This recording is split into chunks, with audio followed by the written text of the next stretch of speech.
Mimi falsafa yangu ni kufanya kazi karibu na watumishi. Ninyi mkifanya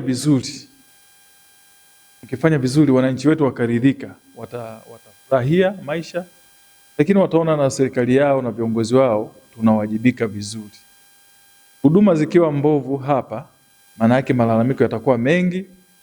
Kila mgeni akija mtakuwa mna wasiwasi kwa sababu malalamiko yatakuwa ni mengi. Mimi niwahakikishie ushirikiano wa kutosha. Tawapa ushirikiano wa kutosha sana wakati wangu. Ndani ya miaka 5 mtapata ushirikiano wa kutosha.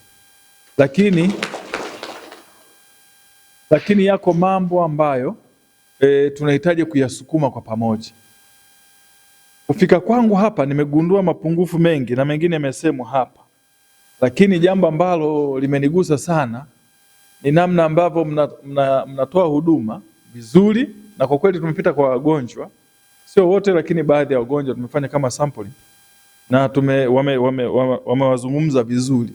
Huduma zenu ni nzuri, kauli zenu ni nzuri, mnawatendi vizuri wagonjwa. Hongereni sana, jipigeni makofi. Kwanza kabisa tunamshukuru Mheshimiwa Mbunge, Mheshimiwa Yohana Msita kwa ujio wake wa kufanya ziara katika hospitali yetu ya wilaya ya Itege.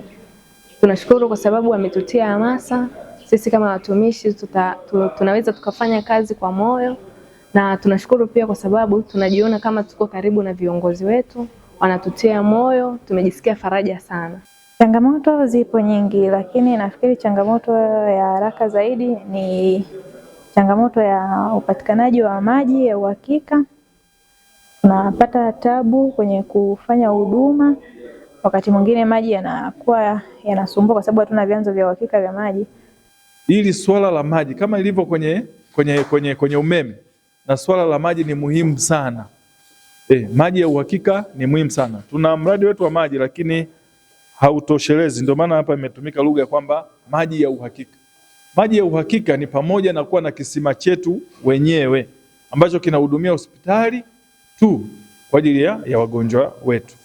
Kwa sasa hili nimechukua, na bahati nzuri nimemsikia waziri mkuu akizungumza, na nimesikia kwamba hizi taasisi za serikali, shule, hospitali na kadhalika zipate maji ya uhakika. Ni jambo zuri kwa sababu ameweza kufika kupata changamoto za moja kwa moja, tofauti na ile mtu mmoja kwenda kuwasilisha kule. Yeye mwenyewe amefika hapa, amejionea, ameongea na wagonjwa na amejua changamoto zilizopo ili kuboresha na kuendeleza huduma bora ili wagonjwa waendelee kufurahia. Kwa kweli sisi kwa niaba ya watumishi wote wa hospitali ya wilaya ya Itege tunamshukuru sana Mheshimiwa Mbunge kwa ziara yake, na tunamkaribisha tena aendelee kuja katika hospitali hapa kwa sababu ujio wake yeye unatupa hamasa sisi kuendelea kutoa huduma bora zaidi. Mtu mpaka atoke huko alikotoka anakuja hapa hospitali, manake liko jambo limembana. Kwa hiyo tusimchukulie poa tu, tusimjibu kadri tunapojisikia. Hapana, mimi najua ninyi mna ethics zenu za ufanyaji kazi, lakini mna kiapo chenu, muyaishi hayo. Basi baada ya kusema hivyo, mimi niwashukuruni sana.